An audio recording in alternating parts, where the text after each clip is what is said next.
I need you to stay completely away from Jason's ceremony, Dad. Honestly, it's just better for everyone if you remain here at the house. My father's harsh, uncompromising words sliced right through the silence of our living room that evening, carrying a freezing and absolute finality. I stopped dead in my tracks midway up the staircase, entirely frozen as I accidentally eavesdropped on this devastating exchange.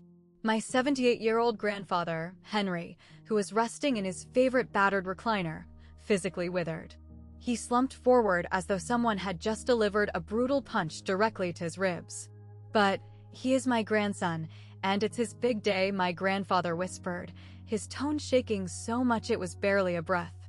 "That's exactly the point," my mother, Patricia, snapped back, cutting him off without an ounce of hesitation. "We absolutely refuse to let you humiliate us around Emily's relatives.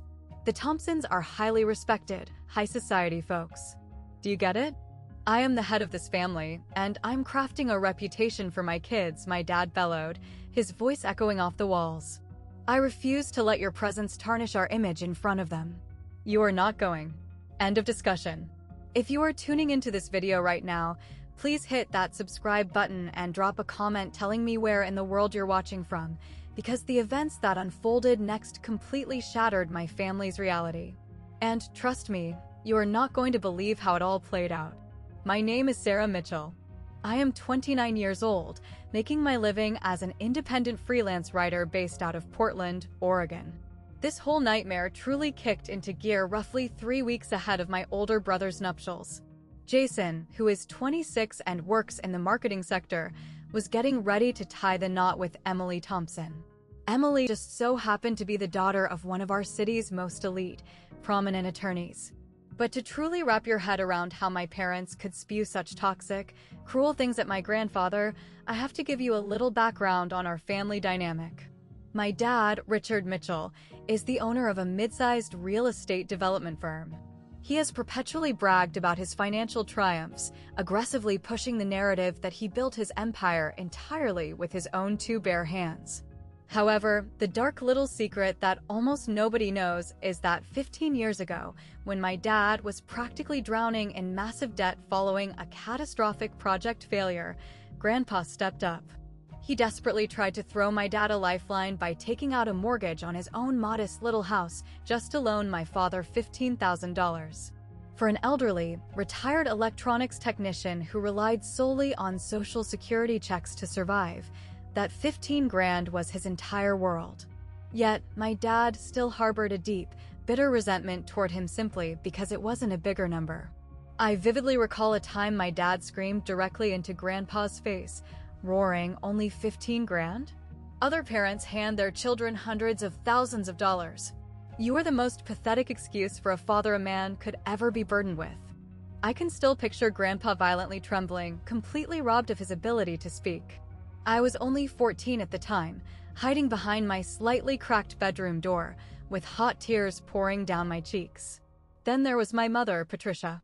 She lived by the firm belief that Grandpa unjustly favored me over my brother. But the truth of the matter was incredibly straightforward. I was quite literally the only person in our entire bloodline who gave a damn about him.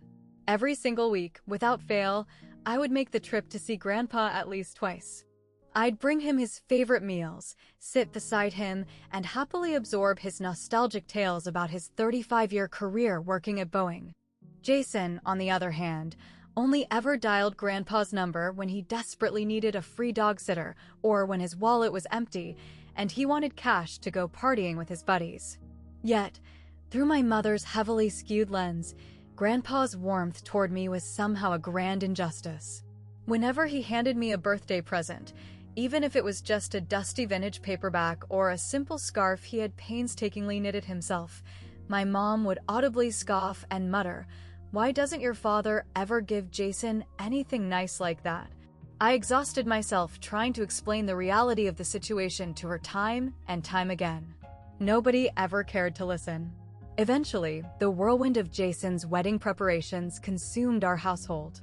It was slated to be an incredibly extravagant event boasting upwards of 200 attendees at the luxurious Sentinel Hotel, where plates cost a staggering $150 per head. Emily's lineage was deeply intimidating. Her dad served as a senior partner at the most prestigious law firm in Portland, while her mother was a highly respected professor over at Portland State University. They represented the exact echelon of high society that my parents were fiercely desperate to infiltrate. And Grandpa Henry? To them, he was nothing more than a heavy burden, a walking embarrassment. Exactly 3 weeks before the ceremony, the hostility in our house reached a boiling point. Mom began vocalizing her concerns regarding where Grandpa would be seated. "We simply cannot have Dad sitting at the primary family table," Mom declared one evening while we were poring over the seating arrangements. "He won't have the slightest clue how to conduct himself around sophisticated people like the Thompsons." "What on earth are you talking about?" I asked, my jaw practically hitting the floor.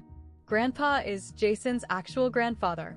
"Sarah, you are completely oblivious to the social dynamics at play here," Jason piped up, his tone dripping with the exact same arrogance our parents possessed. "Emily's folks are going to scrutinize and judge us on every tiny detail." Grandpa Henry parading around in that tragic, moth-eaten suit from the 1990s? How exactly is that going to reflect on us? I glared at my own brother as if an alien had taken over his body. "Jason, that is your grandpa. He literally put a mortgage on his only home to bail Dad out of bankruptcy. That is strictly a financial matter between him and Dad." "It has nothing to do with me," Jason replied. My blood was practically bubbling in my veins, but before I could unleash a verbal assault, Dad interjected. "Sarah, march upstairs to your room. This is a conversation for the adults." I was 29 years of age. I possessed a master's degree. I paid all my own bills. But in their twisted reality, I was perpetually the naive little girl who just couldn't grasp the real world.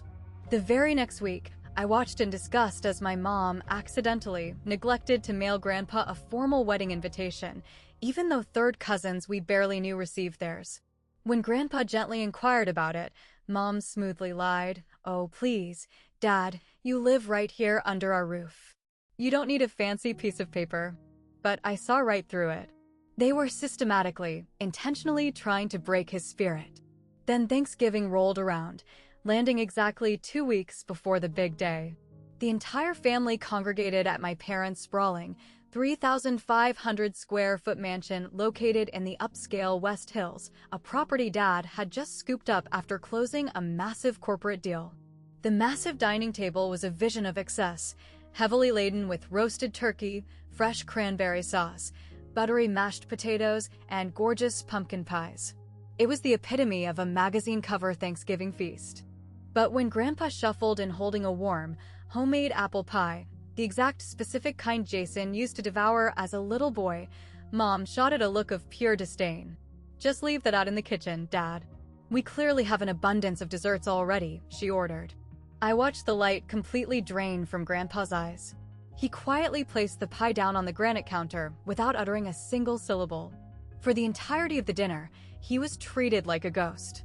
Nobody engaged him.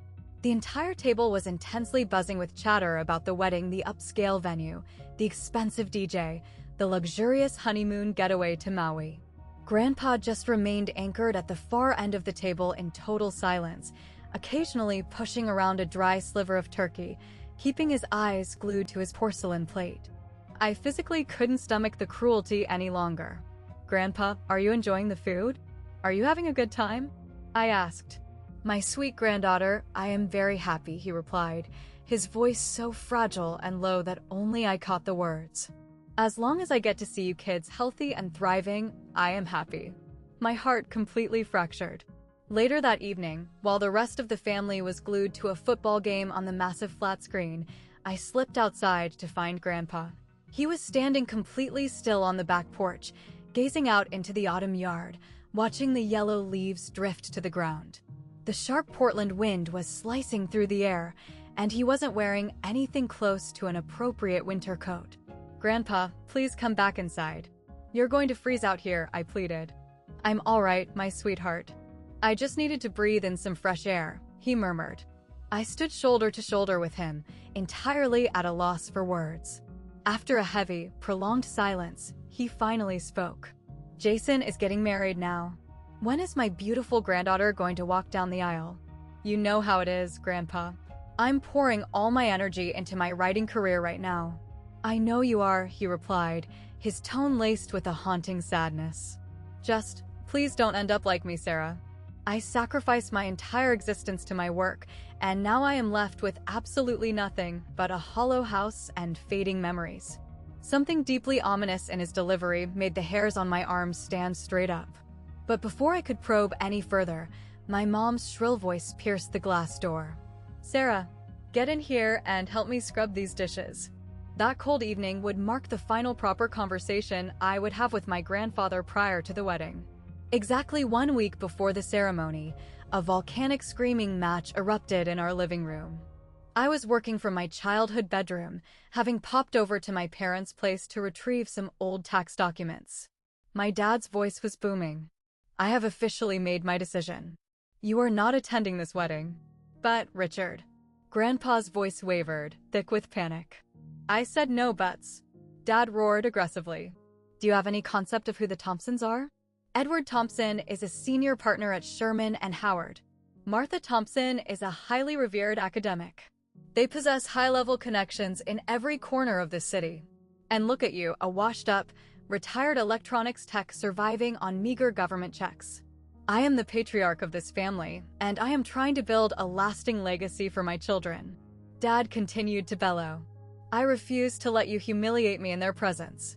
You will stay home. Period. I sprinted down the staircase, my pulse hammering. You absolutely cannot do this to him. Dad whipped his head toward me, his face flushed crimson with rage. This does not concern you, Sarah. Stay out of it. It absolutely concerns me. Grandpa is our blood. He risked his entire livelihood and mortgaged his home to bail you out of bankruptcy, and this is how you repay him. I screamed. You don't grasp the first thing about corporate networking and social hierarchy, Mom sneered, jumping into the fray. Edward Thompson has the power to hand your father multi-million-dollar contracts. We have to dazzle them. By discarding your own father? By playing pretend and acting like he's dead? I shot back. Sarah, that is enough. Dad snapped violently. You either pack your things and go back to your apartment, or you zip your lips. I looked over at Grandpa. He was simply sitting there in his chair, his wrinkled hands shaking violently in his lap. He was staring at the hardwood floor, refusing to defend himself, refusing to fight for his dignity. My heart shattered into a million jagged pieces. Grandpa, if they ban you from this wedding, I swear to God I will boycott it too, I declared. No, my sweet girl, he replied, his voice gravelly and raw. You must go. Jason is your flesh and blood. I refuse to let you miss out on major family milestones just on my account. But Grandpa, I will be perfectly fine, my dear. I will be okay. The hollow, defeated way he muttered those words sent a wave of terror through my body, but Dad was already physically shoving me toward the front door. Get out of here, Sarah. And do not even think about pulling a dramatic stunt on your brother's big day. Consider this your final warning. I drove away from that house with hot tears blurring my vision and a mountain of guilt crushing my chest. I desperately called a handful of my close friends seeking guidance. Every single one of them urged me to respect the family hierarchy and avoid causing a public spectacle. Even my closest confidant, Rachel, sighed and said, Sarah, I know it's sickening, but sometimes you just have to choose your battles wisely. Ruining your brother's wedding day is not the right hill to die on. Maybe they were right. Maybe my emotions were blinding me. Maybe I just needed to swallow the poison and survive the weekend. But I just couldn't shake the dread. The night before the big event, I drove straight over to Grandpa's property, a tiny, 2-bedroom structure tucked away in southeast Portland. It was a humble, blue-collar neighborhood where he had resided for 4 decades. The entire property was pitch black. I hammered on the front door over and over again, but was met with dead silence. His sedan was still parked out in the driveway, so I assumed he was inside. I figured he had just taken his medication and gone to sleep early to escape the pain. I made a mental note to drop by the following morning before I headed to the hotel. Then came the wedding day. The Sentinel Hotel was an absolute spectacle, dripping with sparkling crystal chandeliers and thousands of dollars worth of imported floral arrangements. I was strapped into my dusty rose bridesmaid gown, my face painted with professional makeup, but internally, I was drowning in sorrow. I had aggressively dialed Grandpa's cell phone all morning. It went straight to voicemail every time. The actual ceremony went off without a hitch. Emily looked like a magazine model in her designer white gown. Jason was beaming from ear to ear. My parents were glowing, proudly shaking hands and rubbing shoulders with all the wealthy elites, paying special attention to the Thompsons. To the outside world, it was an absolutely flawless affair. But I was trapped in my own mind, obsessing over the image of Grandpa sitting all by himself in his dark, quiet house, eating a solitary meal on the very day his grandson tied the knot. Once the vows were exchanged, the lavish reception kicked off. Top-shelf open bar, a massive live jazz band, towering centerpieces. I was seated at the prominent family table alongside a few distant cousins. Glasses clinked, champagne flowed, and roaring laughter filled the room. Eventually, Dad grabbed a microphone and stood up to deliver his toast. Today marks the most triumphant day of my boy's life. I want to extend my deepest gratitude to every single one of you for sharing this room with us. Most importantly, I want to officially embrace the Thompson family into the Mitchell dynasty. Jason, my boy, you have evolved into a man that I am profoundly proud to call my son. And Emily, we welcome you with open arms. The ballroom erupted into thunderous applause. I politely clapped my hands, too. But the only thought screaming in my brain was, what about Henry Mitchell? What about the man who bled and sacrificed his own future so you could stand up there in that expensive tuxedo? About halfway through the extravagant dinner, Mom suddenly gasped, her eyes widening. Oh my goodness, we completely forgot to collect Dad Henry's traditional wedding gift. Wedding gift? Jason asked, raising an eyebrow. Yes, obviously, Mom replied matter-of-factly. It is a long-standing tradition that grandparents bestow a generous financial gift to their grandchildren when they marry. Dad always adheres to that. Remember when Sarah finished high school? He handed her that incredibly valuable vintage timepiece. Oh, right? Jason exclaimed, his eyes instantly lighting up as if he'd just discovered a hidden treasure chest. Grandpa hasn't handed me a single dime. He definitely owes me a fat check or a wad of cash. I literally felt my stomach drop into my shoes. What is wrong with you people? I hissed across the table. You literally forbade the man from stepping foot in this building, and now you have the audacity to demand his money? Sarah, it is a family tradition, Mom whispered back, her eyes narrowing into icy slits. Stop acting like a hysterical child. Once this reception wraps up, we are going to drive over to Dad Henry's place and retrieve what is owed. You are all undeniably, thoroughly shameless, I muttered under my breath. But my words evaporated into the loud party music. They simply turned back to their expensive champagne and continued laughing. The celebration raged on until nearly 11 o'clock at night. As the tipsy guests finally began filtering out to their valet-parked cars, my parents, Jason, and Emily gathered together to make the trip to Grandpa's house. I forced myself into the back of their car, my stomach tying itself into violent, sickening knots. The moment Dad pulled the car up to the curb, a wave of terror washed over me. The house was pitch black. His sedan was mysteriously gone from the driveway. Dad whipped out his spare brass key and aggressively unlocked the front door. He flipped the light switch, and every single one of us froze in absolute, paralyzed shock. The entire house was stripped bare. No worn armchair. No family portraits on the walls. No television. No dining table. The place was an empty wooden shell, save for a stack of folded cardboard boxes sitting in the corner and a crisp, white envelope resting on the kitchen island. Mom let out a piercing shriek. Where in God's name did Dad go? Dad snatched the envelope off the counter, ripped it open, and began reading the letter out loud. Dear family, by the time your eyes read these words, I will already be fully unpacked and settled into my new permanent residence at the Elmwood Senior Living Community. I have officially sold this property and liquidated the vast majority of my earthly possessions. After months of deep, agonizing reflection and with Sarah's invaluable assistance, I have permanently secured my future. The financial proceeds from the sale of this home have been distributed in the following manner. I have prepaid for 3 consecutive years of top-tier care at Elmwood in full, guaranteeing that I will never become a financial parasite to any of you. The remaining balance of $47,000 has been legally transferred into the Senior Support Foundation, the very charity that Sarah operates through her nonprofit organization. These funds will be utilized to rescue isolated elderly individuals in our community who are suffering from the exact brand of loneliness and familial neglect that I have endured. I have finally accepted the reality that I am nothing but a heavy burden to this family.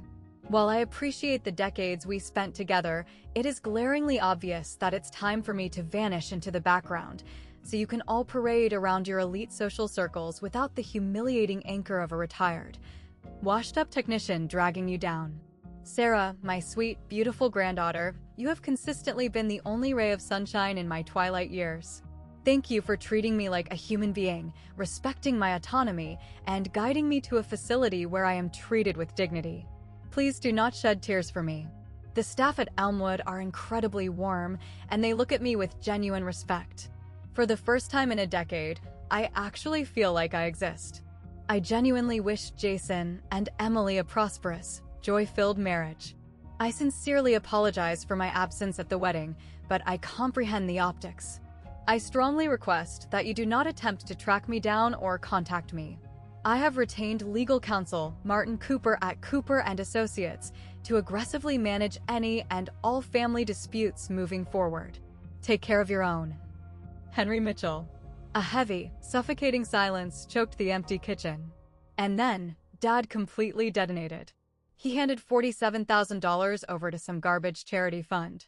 That miserable, stubborn old fool. That money was our rightful inheritance. He had absolutely no legal right. Hold on a second. Sarah helped him. Mom's head whipped toward me so fast I thought her neck would snap, her eyes burning with pure, unadulterated venom. You were completely aware of this? I stammered, my heart racing. You conspired with him to steal hundreds of thousands of dollars from your own blood? Dad roared, stepping toward me. He didn't steal a damn thing. I shrieked right back, the dam of my emotions finally bursting. It was his legal property, his hard-earned money. And yes, I absolutely helped him secure that charitable fund because I am the only person on this planet who actually gives a damn about his happiness. 47 grand. Jason's voice cracked, high-pitched and hysterical. That was literally supposed to be the down payment on my first house. How could you actively let him burn all that cash on a bunch of random, dying old people? I stared at the three of them, a wave of intense, putrid disgust washing over my soul. Is cash literally the only thing that registers in your brains? Your own grandfather was just pushed out of the only home he's known for 40 years. He felt so violently isolated, so deeply rejected by his own flesh and blood, that he packed up his entire life just to escape you. And all you can cry about is a down payment. Sarah, you have no idea how the real world works. Dad aggressively pointed a finger at me. No, you shut your mouth and you listen to me. I roared, my entire body vibrating with white-hot fury. For decades, that man poured his soul into this family. He put a second mortgage on this very house to pull you out of the gutter when you bankrupted yourself. He spent hours baking pies for Jason since he was a toddler. He sat through miserable Thanksgiving dinners, swallowing your blatant contempt and disrespect without a single complaint. And today, on the day his only grandson got married, you banished him like a diseased animal because you were terrified your rich new friends might look at his suit funny. You don't understand the pressure of our social circle, Mom tried to stammer out a defense.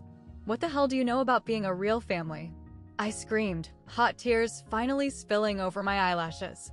Family isn't just a shared DNA strand. True family means showing up. It means holding hands during the brutal moments. It's about loving someone when there's nothing in it for you. Grandpa offered you all unconditional love. And what did you repay him with? Humiliation.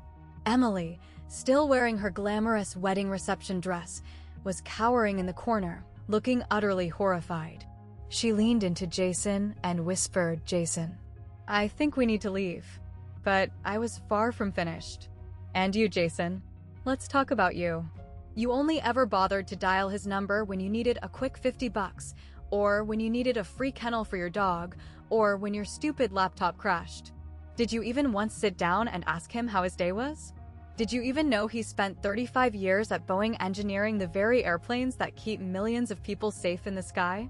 Did you even care that he lost our grandmother to aggressive cancer when you were practically a baby and he had to raise Dad completely alone? No, you had no clue, because you are a selfish, pathetic child. Jason bristled, his face turning purple. Oh, whatever. Like you're some perfect saint. I never claimed to be perfect. I yelled. But I actually showed up. I was the only person in this godforsaken family who actually visited him. Dad took a threatening step forward, aggressively pointing his finger mere inches from my nose. That is enough, Sarah. Tomorrow morning, I am calling this Cooper lawyer. I am going to demand that delusional old man be dragged back here. We are family. We will hold a mandatory meeting. No, you absolutely will not. I screamed back, slapping his hand away. You are done harassing him. He drew a hard line in the sand, and I swear to God, I will ensure you respect his boundaries. And what exactly are you going to do? Mom sneered, crossing her arms. I'm going to go see him. I'm going to hold his hand and make sure he feels safe. As for the rest of you, I slowly panned my gaze across my parents and my brother, my eyes turning to solid ice. You should be utterly sickened by yourselves. You threw away a beautiful, kind-hearted man just to satisfy your own shallow greed and pathetic vanity. And I truly, deeply hope the guilt of that eats you alive every single day for the rest of your lives.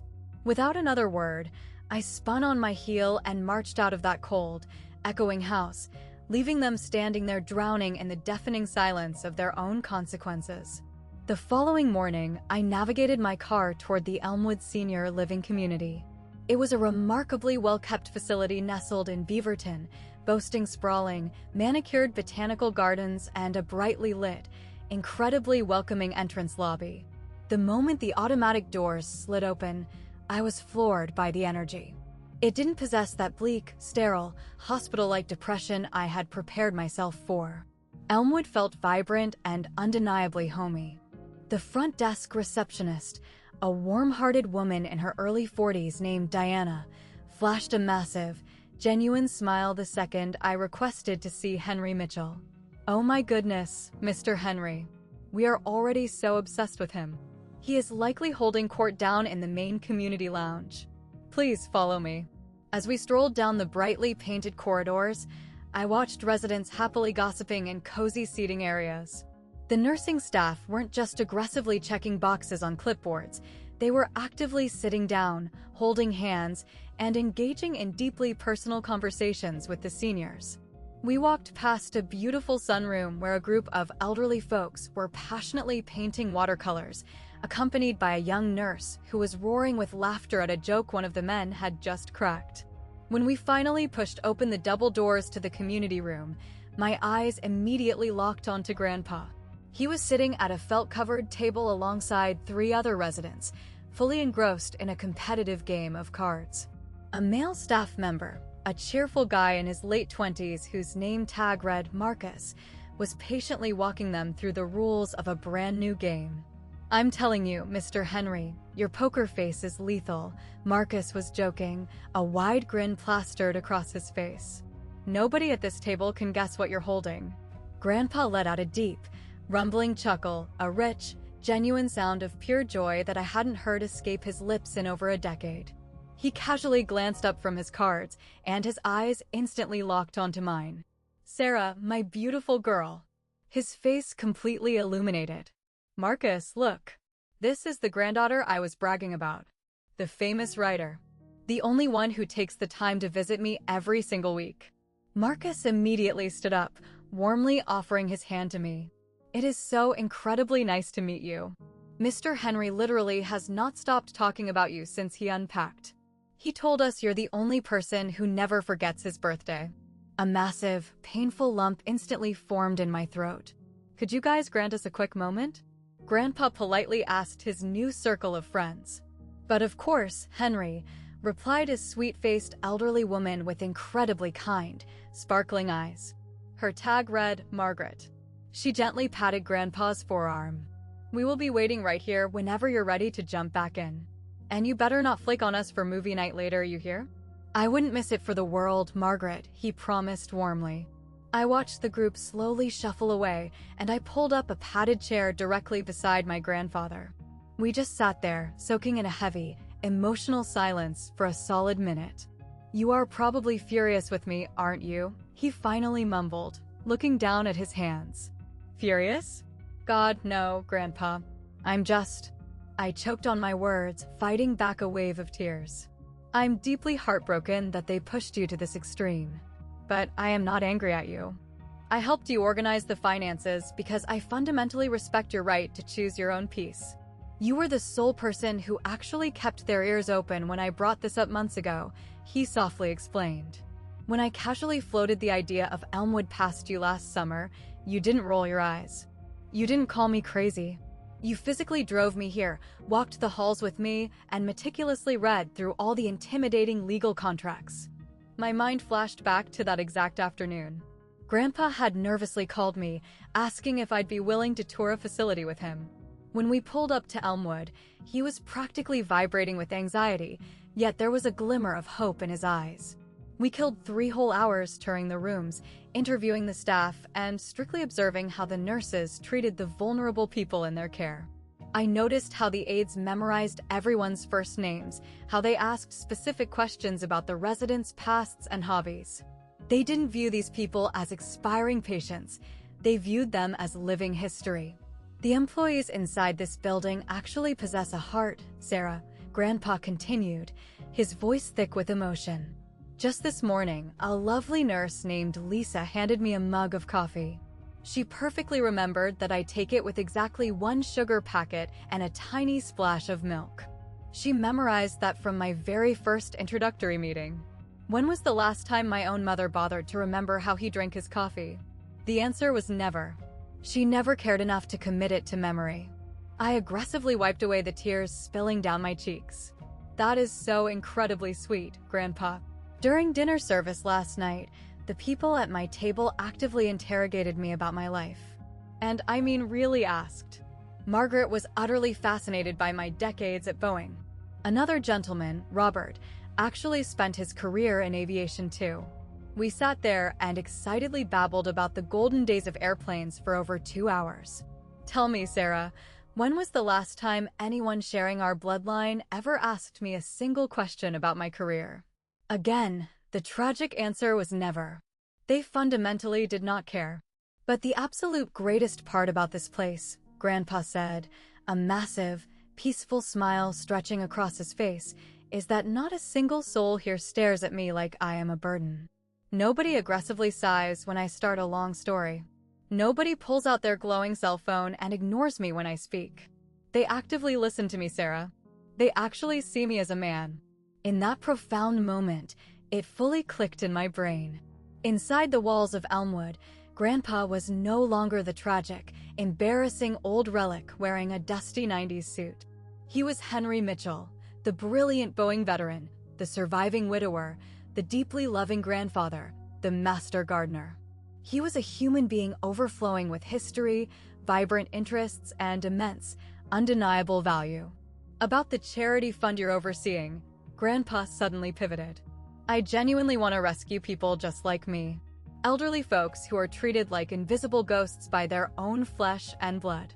Maybe we could finance initiatives that bus young, energetic volunteers into converse with seniors. Maybe we can sponsor fun activities that inject a little meaning back into their final years. You have a brilliant mind for organizing that kind of stuff. I had been operating a tiny nonprofit that focused on community storytelling for roughly 2 years. Grandpa had been religiously tracking my progress. Of course he had. He was literally the only relative who actually clicked on my blog posts and asked me how my projects were developing. I give you my absolute word, Grandpa. I will ensure that every last penny of that $47,000 changes someone's life. I fiercely promised him. I have no doubts about that, sweetheart. He gently patted the top of my hand. You have always been the absolute best of us. Right on cue, Marcus popped his head back into the lounge.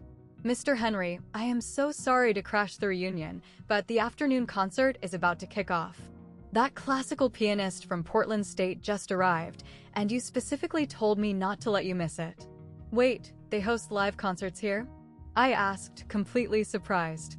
They bring in live entertainment 3 times every single week, Grandpa explained, his eyes sparkling. We get a whole variety. University music students, local indie bands. Last week we had a phenomenal jazz quartet. The week before that, a massive children's choir came in and sang. It's absolutely magical. Would you care to stick around and watch? Marcus asked me with a warm smile. Family is always encouraged to join the fun. I would absolutely love nothing more, I replied. We slowly made our way down to the grand gathering hall, where roughly 30 residents were happily getting situated in plush, comfortable viewing chairs. The energy in the room was electric and deeply cheerful. A talented young university student was adjusting his sheet music at a gorgeous grand piano tucked into the corner of the room. The nurses were casually walking around, fluffing pillows and chatting with the seniors about how their mornings went. As the first few beautiful notes echoed through the hall, I discreetly shifted my gaze over to Grandpa. He had his eyes fully shut, a look of profound, undisturbed peace radiating from his face as he completely surrendered himself to Chopin's Nocturne. I honestly couldn't pinpoint the last time I had ever witnessed him looking so utterly content. Later that evening, as I was finally gathering my purse to head home, I peeked into the main dining hall. Grandpa was sitting at a massive circular table, roaring with laughter alongside a dozen other residents. Marcus was in the middle of dramatically acting out a funny story, waving his arms wildly, and the entire table was in absolute stitches. Looking at him through the glass, Grandpa honestly looked 20 years younger. Exactly 1 week later, the storm finally hit. My parents and Jason desperately tried to flex their muscle by organizing a forceful family summit through Grandpa's retained attorney, Martin Cooper. Cooper, an incredibly intimidating, no-nonsense man in his mid-50s, forced my family to meet him in a sterile, glass-walled conference room at his downtown firm. I made sure I was sitting at that table, but solely to act as Grandpa's shield, not as a member of their team. Cooper didn't even bother with pleasantries. He dove right in. Mr. Henry Mitchell has strictly mandated me to communicate that he desires absolutely zero contact from any of you for the indefinite future. He liquidated his personal real estate under full legal compliance. He distributed his financial assets exactly as he saw fit. Both his long-term medical care contract at Elmwood and his generous philanthropic donation were executed in strict accordance with his personal wishes and the laws of the state of Oregon. He possesses the absolute, unquestionable legal right to do exactly what he did. But that is generational family wealth. Dad aggressively slammed his fist on the mahogany table. Mr. Richard Mitchell, Cooper replied, his voice dropping to a terrifyingly calm octave. That property was deeded entirely in Mr. Henry Mitchell's name. He maintained 100% equity and ownership. He holds the absolute supreme right to sell the property and burn the cash in a bonfire if he so desires. The charitable transfer was wired to a fully compliant, government-recognized 501c3 organization cleanly managed by your daughter. If you or your son make any further attempts to harass or intimidate Mr. Mitchell, my firm will immediately file for a binding restraining order. My mother violently pushed her chair back and stood up, her face twisted in fury. That delusional old man is my husband's father. We have legal rights to our family. You have zero rights in this matter, ma'am, Cooper coldly interrupted her tantrum. Mr. Henry Mitchell is a fully competent, mentally sound adult who possesses total legal capacity. He has made permanent decisions regarding his own existence. I strongly advise you to respect that reality. Jason, looking completely defeated, leaned forward and whispered, "So, he literally never wants to look at us ever again?" That is strictly correct, Cooper nodded. With the sole exception of Ms. Sarah Mitchell, with whom Mr. Henry actively desires to continue a thriving relationship. Dad slowly turned his head toward me, his eyes practically vibrating with toxic resentment. What exactly did you do to him, Sarah? What kind of poison did you drip into his ear? I simply told him the objective truth, I fired back, keeping my voice incredibly steady and firm. And he evaluated his life and made his own grown-up decision. A decision, by the way, that he has been carefully planning for several months. This wasn't some spontaneous overnight prank.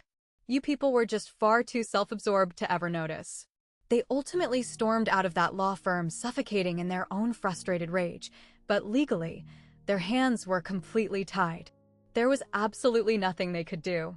The subsequent months crashed through our family dynamic like a catastrophic earthquake. Without Grandpa's safety net to fall back on, Dad's real estate empire slammed into a massive brick wall. One of his flagship development projects completely imploded, plunging him hundreds of thousands of dollars into the red. This time around, there was no desperate elderly father willing to mortgage his tiny home to bail him out. Dad was forced to swallow his massive pride and navigate the disaster completely alone.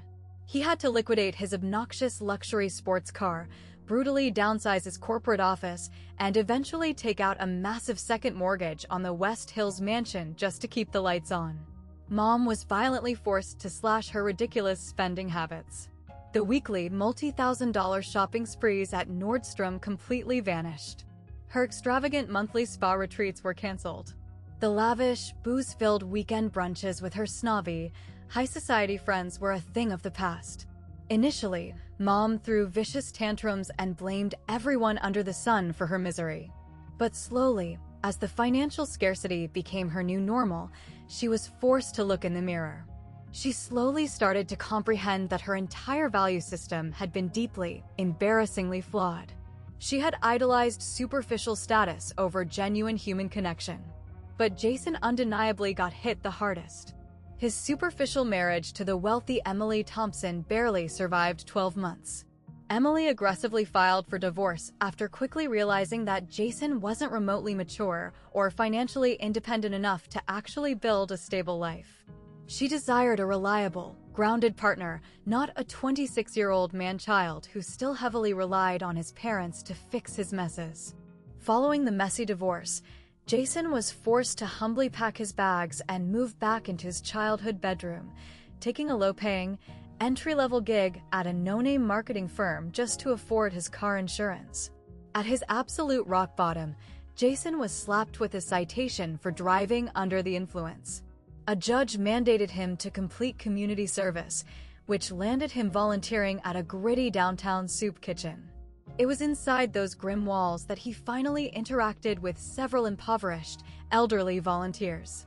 They sat him down and unloaded the brutal realities of their lives, stories of immense sacrifice, stories of being violently discarded by their own ungrateful children, stories of suffocating, endless loneliness. A frail, wise old man named Walter eventually pulled Jason aside and delivered a crushing truth. Listen to me, son. True family is never about what you can extract from them. It is solely about what you are willing to give back. Your patience, your unconditional love, your physical presence. Those heavy words finally managed to penetrate Jason's thick skull. As for my path, I aggressively expanded the senior support fund that Grandpa had graciously seeded with his life savings. I began dedicating my entire life to writing, not just documenting Grandpa's journey, but actively interviewing and publishing the forgotten stories of the countless elderly souls I met wandering the halls of Elmwood and other local facilities. I wrote about their rich histories, their abandoned dreams, and the quiet, devastating agony of growing old in a hyper-fast society that is far too obsessed with the future to care about the past. My digital blog absolutely exploded overnight, going massively viral. Tens of thousands of strangers shared the articles across social media. My inbox was violently flooded with hundreds of emails from elderly individuals pouring their hearts out, tragic tales of children who dumped them into sterile nursing homes and never looked back, of spending major holidays staring at the wall, of feeling entirely invisible to the world. The momentum grew so large that the Oregonian actually published a massive front-page feature story highlighting the forgotten generation. Grandpa Henry's personal journey was plastered right there on the front page. Thanks to the exposure, our senior support fund skyrocketed. We successfully launched programs that paired eager university volunteers with profoundly isolated seniors. We aggressively funded interactive music and art programs inside underfunded care facilities. We even established financial grants specifically designed for elderly individuals who desperately wanted to learn a new hobby or take a college course, but lacked the funds. And every single major charity decision was made sitting right alongside Grandpa. At the end of the day, it was his money that started the fire, and it was his beautiful vision we were executing. I kept my promise and visited him religiously. Twice a week, without fail, I would sit beside him in the glowing sunroom, walk with him through the botanical gardens, or tap my foot beside him at the live classical concerts. I got a front row seat to watch the man absolutely thrive. He had packed on a healthy amount of weight because the Elmwood kitchen staff ensured he ate like a king. The heavy, dark bags under his eyes completely vanished. He had finally found his tribe. One particular Tuesday afternoon, I strolled into the facility and discovered Grandpa actively leading a bustling woodworking workshop inside the craft room. 6 other elderly residents were closely huddled around his table as he expertly demonstrated how to properly sand down a block of raw pine. My own grandfather passed this exact technique down to me. He was proudly projecting to the room. And I tried to teach my own son, even though he never really had the patience for it. But I'm telling you, it is deeply meditative. The repetitive rhythm of the sandpaper, the earthy smell of the sawdust. I quietly leaned against the doorframe, just watching him in pure awe. This was Grandpa Henry in his truest form, eagerly sharing his deep well of knowledge, his lifelong skills, his personal history. Back at my parents' house, not a single person had ever asked him to teach them a damn thing. Once the workshop wrapped up, we took a slow stroll through the outdoor gardens. His personal raised planting bed was absolutely exploding with life. Plump red tomatoes, massive zucchinis, and fragrant herbs. "Do you want to know what the greatest epiphany of my life has been?" he asked, gently turning to face me. I wasted 40 agonizing years of my life desperately trying to purchase my own family's affection. But genuine love is not a transaction. You cannot earn it. Real, authentic love is given away completely for free. And the incredible people inside this building. He swept his arm toward the Elmwood facility. They give their love away freely. Just exactly like you always have, my sweet Sarah. Too long, transformative years later, the thick ice surrounding my family finally began to thaw. It was a painfully slow, deeply uncomfortable evolution, but it was incredibly genuine. Dad managed to slowly rebuild his real estate firm from the absolute bottom, operating with a newfound, heavy dose of humility. Mom actively enrolled in several psychological support groups and finally learned how to exist without needing expensive designer labels to validate her worth. And Jason? Jason actively enrolled in intense behavioral therapy. He continued to show up at the local senior center every single week, not because a judge was forcing him to, but because his heart genuinely wanted to be there. Then, one random afternoon, exactly 3 years after his disastrous wedding day, Jason nervously walked through the sliding glass doors of Elmwood. I happened to be sitting on the edge of Grandpa's bed when Jason timidly entered the room, his hands visibly shaking as he clutched a warm, homemade apple pie. "Grandpa," Jason whispered, his voice instantly cracking as tears flooded his eyes. I am so incredibly sorry. I am so deeply, truly sorry. I know I have absolutely no right to ask for your forgiveness, but I desperately needed you to look me in the eyes and know that I finally get it. I fully comprehend every single thing I selfishly stole from you and everything I completely failed to give back. Grandpa sat entirely still, his eyes locked onto Jason's weeping face for what felt like an eternity. And then, slowly, the corners of his mouth curled upward. It wasn't that fragile, defeated smile I had grown so accustomed to in the past. It was a radiant, profoundly genuine smile. "Come over here, son," Grandpa softly commanded. Jason collapsed into his arms, and the two of them held onto each other, both violently sobbing into each other's shoulders. From that day forward, Jason started showing up. First, it was just once a month. Then, it became a weekly ritual. Eventually, he proudly walked his brand new girlfriend into the facility, a wonderfully kind, compassionate woman who actually worked full-time as a social worker. She and Grandpa would sit for hours on end, intensely debating the flaws of the modern eldercare system and brainstorming brilliant ways to fix it. Mom and Dad required a significantly longer timeline, but eventually, their pride shattered too, and they made the terrifying drive to Beaverton. Their initial reunion was incredibly stiff, loaded with suffocating awkwardness, endless rivers of tears, and desperate apologies. But Grandpa, armed with his infinite well of wisdom and boundless grace, offered them his full forgiveness. He didn't forgive them because they necessarily deserved a clean slate, but because holding on to that toxic anger was only poisoning his own soul. Forgiving them officially set him free.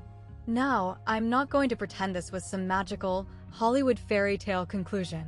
Deep familial lacerations require years of intensive care to properly scar over. But the bleeding had finally stopped. They were healing. Meanwhile, our senior support fund had grown into an absolute powerhouse. Within our first 3 operating years, we successfully transformed the lives of over 200 neglected elderly individuals. We matched hundreds of eager young volunteers with desperately isolated seniors. We successfully bankrolled painting classes, live music therapy, and massive community garden renovations at care facilities stretching across the entire state of Oregon. And I made absolute certain to share every single triumphant milestone directly with Grandpa. You want to know what the absolute most beautiful part of all this is? He asked me one crisp afternoon.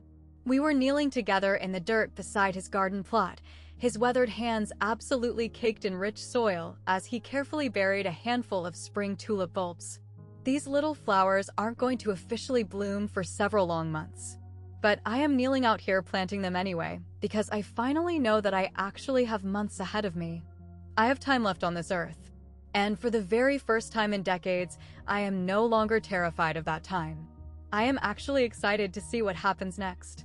Hearing those words, an overwhelming sense of peace washed over my entire body. I knew in my soul that he had made the absolute perfect choice. He hadn't packed his bags and moved into Elmwood to surrender to death. He had moved there to finally reclaim his life.